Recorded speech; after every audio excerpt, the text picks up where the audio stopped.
On July 19, 64 CE, a devastating fire erupted in Rome, consuming the city for 6 days.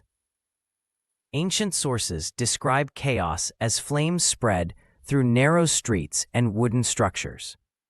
Emperor Nero watched from his palace on Palatine Hill, fueling rumors of his involvement. The fire destroyed 10 of Rome's 14 districts, leaving thousands homeless. Tacitus records that the fire started near the Circus Maximus, a crowded area prone to disasters.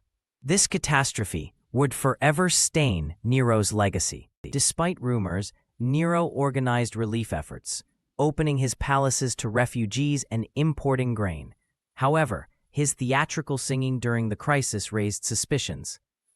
Ancient historians like Suetonius claim Nero fiddled while Rome burned, though liars were more likely.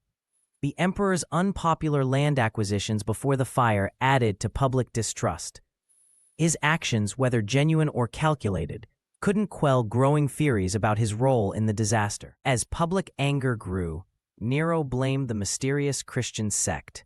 Tacitus describes horrific executions. Believers burned as human torches or fed to lions. This persecution marked Rome's first organized campaign against Christians. Historians debate whether Nero genuinely believed their guilt or needed convenient culprits. The diversion failed. Many Romans remembered Nero's rumored comments about rebuilding Rome more splendidly, raising questions about his true motives. Senators secretly questioned Nero's involvement. Scrolls revealed his recent purchases of fire-damaged districts at suspiciously low prices. The historian Cassius Dio wrote about senators fearing the unstable emperor. Their debates occurred in the Curia Julia's shadows, where some proposed investigating fire origins.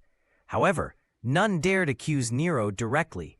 His predecessor Claudius's mysterious death reminded them of imperial vengeance. Nero's chief architect Severus reportedly designed plans for a grand palace complex, the Domus Aurea, before the fire. Excavations show it covered fire-ravaged areas. Ancient sources claim Severus later confessed under torture that certain districts were marked for renewal. While no direct evidence links Nero to arson, these blueprints suggest the fire conveniently aligned with his urban vision.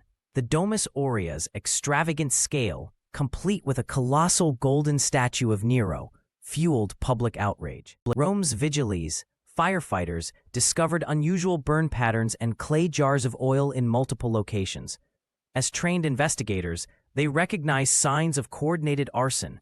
Historical records note their commander's sudden replacement after reporting these findings. Modern fire science confirms their suspicions. The fire's speed and intensity suggest accelerants. Yet official reports blamed accidental causes, likely due to imperial pressure. A slave named Euctus allegedly confessed to starting fires under orders from Nero's advisor Tigellinus. Recorded in fragments of Senate archives, his testimony described teams igniting buildings simultaneously. Before Euctus could name higher authorities, he committed suicide in custody. This pattern, damning witnesses dying prematurely, recurred throughout Nero's reign. While coerced confessions were common, the slave's details matched Vigil's findings. Poppaea Sabina, Nero's second wife, reportedly opposed his urban plans. A surviving fragment of her diary, per Suetonius, warns of fire as a servant of ambition.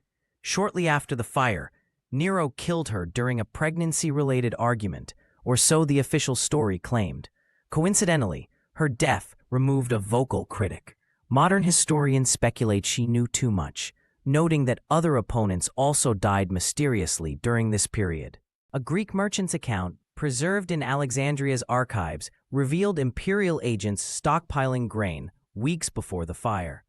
Normally, Rome relied on steady imports, but these secret purchases suggested anticipation of shortages. The merchants' ship logs showed deliveries to military warehouses, unusual for civilian crises. This aligns with theories that Nero planned to control food distribution post-fire, ensuring dependence on his relief efforts. Historians still debate the fire's true cause. Tacitus admits uncertainty but implies Nero's motive, clearing land for his Domus Aurea. Suetonius outright accuses the emperor.